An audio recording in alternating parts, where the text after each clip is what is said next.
ఇప్పుడు వాస్తవం ఏంటి అంటేనండి, మిల్లా మ్యాగీ అనే ఆమెని ఇక్కడ ఒక 50 ఏళ్ల వయసున్న అతను 500 కోట్ల ఆస్తి ఉంది నాకు.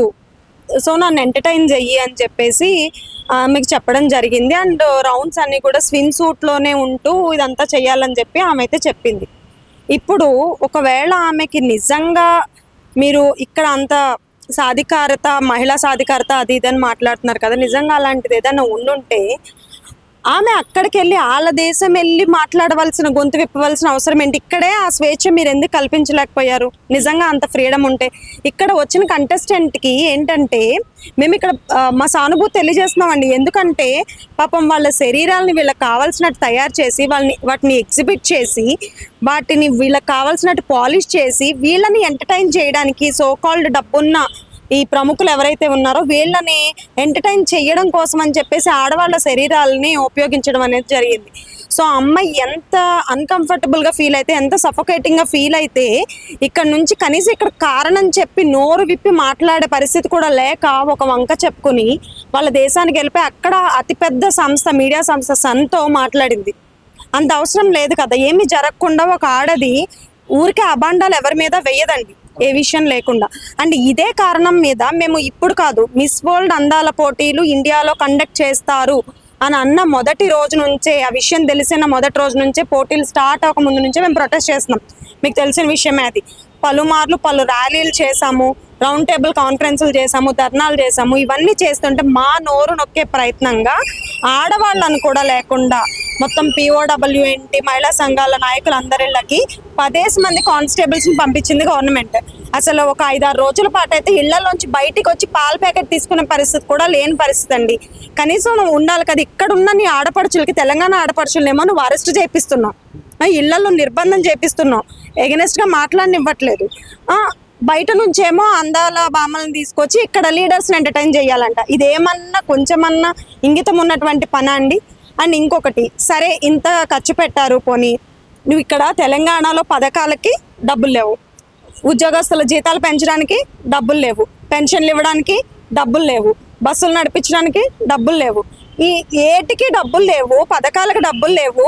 ఒక్కొక్క అందాల భామకి 30 తులాల బంగారాన్ని అనౌన్స్ చేసింది గవర్నమెంట్. ఇదే 30 తులాల బంగారాన్ని నువ్వేదో చేనేత వాళ్ళకి వీళ్ళకి పోచంపల్లి తీసుకెళ్ళి చేపిస్తా అంటున్నావు కదా.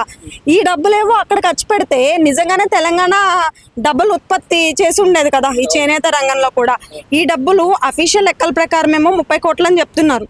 అన్అఫీషియల్గా ఇవన్నీ కలిస్తే వాళ్ళు ఉండే హోటల్స్ కావచ్చు, అకామిడేషన్ కావచ్చు, చౌమహల్లా ప్యాలెస్లో ఒక్కొక్క ప్లేటు ₹1,00,000, 50,000, ₹1,00,000 డిన్నర్ ఖర్చు అంట ఒక ప్లేట్కి వచ్చి. ఇవన్నీ కలిపి ఖర్చు పెట్టింది ఏదో నిజంగానే నీకు చేనేతకు పెట్టాలని ఉంటే అక్కడ పెట్టి ఉండొచ్చు కదా. అండ్ ఇంకొకటి, పోనీ నిజంగానే ప్రమోషన్ అన్నా చేశారా? వీళ్ళందరినీ తీసుకెళ్లారు, పోచంపల్లి తీసుకెళ్లారు, రామప్ప టెంపుల్కి, హెరిటేజ్ సైట్లకి తీసుకెళ్లారు. ఒక్క వీడియో ఫుటేజ్ అన్నా రిలీజ్ చేసి అందాల భామల్ని ఇక్కడిక్కడ తిప్పామని ప్రపంచ మీడియాకి ఏమన్నా నువ్వు పబ్లిష్ చేసి చూపించావా? ఏ రకంగా టూరిజం డెవలప్ అవుతుందని ఈవెంట్కి ముందే ప్రచారం చేసావు? టూరిజం డెవలప్మెంట్ ఇక్కడ ఎక్కడుంది, కనిపిస్తుందా? నువ్వు అంత ఖర్చు పెట్టావే, ఖర్చు పెట్టిన దానికి నీకు ఎంత బెనిఫిట్ జరిగింది? రాష్ట్రానికి ఏమన్నా బెనిఫిట్ జరిగిందా? జరిగితే చెప్పమానండి మీడియా ముందుకు వచ్చి. ఇదండి మేము అడుగుతుంది. ఇప్పుడు మరి మీ మహిళా సంఘాల తరపున మరి మీ యొక్క డిమాండ్స్ ఏంటి? మా యొక్క డిమాండ్స్ ఏంటంటే, ఇప్పటికైనా ఒక అమ్మాయి, ఒక ఆడపిల్ల వచ్చి ఇక్కడ ఉండలేని పరిస్థితి ఉంది, దరిద్రంగా ఉంది పరిస్థితి అని చెప్పేసి వాళ్ళ దేశం వెళ్ళిపోయి బోరుమనే ఏడుస్తుంది అమ్మాయికి జరిగినటువంటి అవమానం వల్ల. సో, ఇప్పుడన్నా ఇంకా గ్రాండ్ ఫినాలే కోసం ఇంకా ఎదురు చూసే బదులు ఆ గ్రాండ్ ఫినాలే అనేది రద్దు చేసి ఈ ఈవెంట్ని ఆపించేయండి. దీనివల్ల మీరు ఇచ్చే మెసేజ్ ఏమీ లేదు, రాష్ట్రానికి ఒరిగింది ఏమీ లేదు. పైగా స్వయంగా సీఎం గారే ఒకనొక ఈవెంట్లో స్కూల్ పిల్లల్ని కూడా ఈ ఈవెంట్కి పంపించండి, చూసి నేర్చుకుంటారు అని చెప్పి. ఏం చూసి నేర్చుకోవాలి అంటే, వాళ్ళ శరీరాలను ఎలా తయారు చేయాలి, ఎలా పాలిష్ పట్టించాలి, ఏ కొలతలతో మెయింటైన్ చేయాలి, ఇవా ఒక స్కూల్ పిల్లలు నేర్చుకోవాల్సినవి? టీనేజ్లో ఉన్నటువంటి అమ్మాయిలు నేర్చుకోవాల్సినవి ఇవా? ఒక సీఎం హోదాలో ఉండి ఆయన చెప్పాల్సిన మాటలా అండివి? అంటే అది కూడా టాలెంట్ అన్నట్టు చూస్తున్నారు. ఏం టాలెంట్ అండి ఇందులోని? ఈ ఏజ్లో నేర్చుకోవాల్సింది ఏంటి అంటే, వాళ్ళ శక్తి సామర్థ్యాలు ఎంత ఉన్నాయి, వాటిని ఎలా పదును పెట్టాలి, వాటిని ఎలా నెక్స్ట్ లెవెల్కి తీసుకెళ్ళాలి, వాళ్ళ ఫ్యూచర్ని ఎలా డిజైన్ చేసుకోవాలని. ఇది ఇప్పుడు తెలంగాణలో ఆడోళ్ళకేమో నువ్వు అసలు ఏ పథకము ఇవ్వలేనప్పుడు, వేరే దేశాల నుంచి వచ్చిన అందాల భామలకి ఇన్నేసి తులాల బంగారాలు ఇంత ఖర్చు పెడుతున్నప్పుడు అదేదో మరి ఆడవాళ్ళందరూ కూడా పనులు మానేసి నేత పనులు, కూలి పనులు ఇవన్నీ మానేసి వాళ్ళు ఒళ్ళని పాలిష్ పట్టుకునే పనిలోనే ఉంటారు. మరి వాళ్ళకి కూడా అనౌన్స్ చేయండి కదా బంగారాలు అవన్నీ అనౌన్స్ చేస్తారు అని అంటే ఇంకా మరి ఎందుకు వ్యవసాయ పనులు ఇవన్నీ చేయడాలని ఎందుకండి? అవన్నీ మానేసి ఈ పని మీద దిగుతారు రేపు పొద్దు నుంచి తెలంగాణ ఆడవాళ్ళందరూ. అదన్నా చెయ్యండి, లేదంటే ఈ ఈవెంట్ అన్నా ఆపండి. ఓకే, ఇప్పుడు గిరిజన ఆడబిడ్డలతో కాళ్ళు కడిగించడం కూడా చాలా దుమారం రేపినటువంటి విషయం అనమాట. మరి దాని గురించి మీరు ఏం చెప్పారు? అవునండి, ఇప్పటికీ ఈ తెలంగాణలో ఒకప్పుడు ఉన్నటువంటి ఆ దొరతనం ఏదైతే ఉందో, అలాగే పితృస్వామిక వ్యవస్థలో పూర్వం ఉండేటువంటి ఆ రూల్స్ నేచర్ ఏదైతే ఉందో అది ఇక్కడ మళ్ళీ తీసుకొచ్చి మేము ఇప్పటికీ ఇంకా అదే సంకుచితమైనటువంటి మనస్తత్వంలో, అదే సంకుచితమైనటువంటి భావాల్లో ఉన్నామని చెప్తున్నారు. ఇప్పుడు మీకు అంతగా ముద్దుగా అనిపించినప్పుడు వాళ్ళంతా అందగత్తలు అందరినీ తీసుకొచ్చుకున్నారు కదా ఎక్కడి నుంచో, మరి మంత్రులంతా పోయి కాళ్ళు కడిగితే అయిపోయేది కదా. ఎందుకు అమ్మాయిలను తీసుకొచ్చి, అది కూడా లేడీసే కడగాలి. మరి మీ జెంట్స్ అంతా కడిగితే మేము సంతోషించే వాళ్ళం కదా. ఆడోళ్ళని కిరీటాలు పెడుతున్నారు, పట్టం కడుతున్నారని మేము కూడా సంతోషించే వాళ్ళం. కానీ మీరు ఏం చేశారు?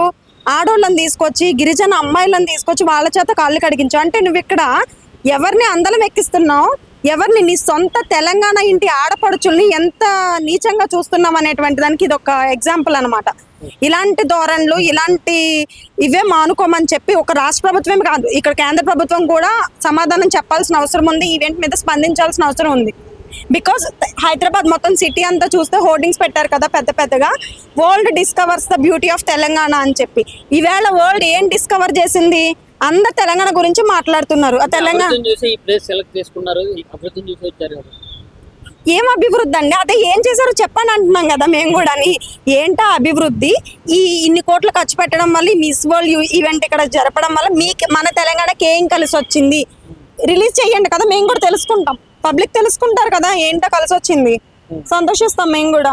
ఇప్పుడు మీరు మహిళల హక్కుల గురించి మీరు పోరాడుతూ ఉంటారు. ఇప్పుడు ఏదో ఒక ఇష్యూ జరిగిందని చెప్పేసి దాన్ని ఒక పెద్దగా చేయడం తప్పితే, మరి ఇప్పుడు ఇక్కడ తెలంగాణలో కానీ లేకుంటే ఇక్కడ మన భారతదేశ సిటీలో కూడా చూసుకున్నట్లయితే మహిళలు ఇట్లా ఇష్టానుసారంగా డ్రెస్, వాళ్ళ కల్చర్, వాళ్ళ అంటే మా ఫ్రీడమ్ అనుకుంటూ ఇష్టానుసారంగా డ్రెస్సులు అయితే వేసుకుంటారు. మరి వాళ్ళ గురించి మీరు ఎందుకు ప్రశ్నించట్లేదు? వాళ్ళ భద్రత ఎందుకు ఆలోచించట్లేదు?